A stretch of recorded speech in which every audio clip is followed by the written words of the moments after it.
চিন্তা বাড়াচ্ছে টাক ভাইরাস। মাত্র 3 দিনেই ফাঁকা হয়ে যাচ্ছে মাথা। আর এই ঘটনার সবচেয়ে আশ্চর্যজনক বিষয় হলো কিছু কিছু মানুষের ক্ষেত্রে চুল মাত্র কয়েকদিনের মধ্যেই পুরোপুরি ঝরে যাচ্ছে।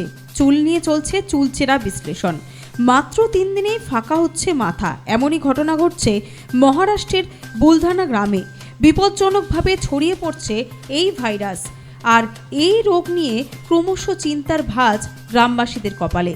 একদিকে মানুষ এমনি আতঙ্কিত HMPV ভাইরাস নিয়ে, তারই মধ্যে গোদের ওপর বিস্ফোরা এই টাক ভাইরাস। গ্রামবাসীদের দাবি, অদ্ভুত সংক্রামক এই রোগ, এটি মাত্র 3 দিনেই ফাঁকা করে দিচ্ছে পুরো মাথা। মহারাষ্ট্রের 3টি গ্রামে এই সমস্যায় ভুগছেন নারী, পুরুষ ও শিশুরা। বুলন্দর জেলার এই গ্রামে প্রায় 30 থেকে 40 জন বাসিন্দা ইতিমধ্যেই আক্রান্ত। আর এই নিয়ে তদন্ত শুরু করেছে স্বাস্থ্য আধিকারিকরা। Bureau report, Nobel Bangla.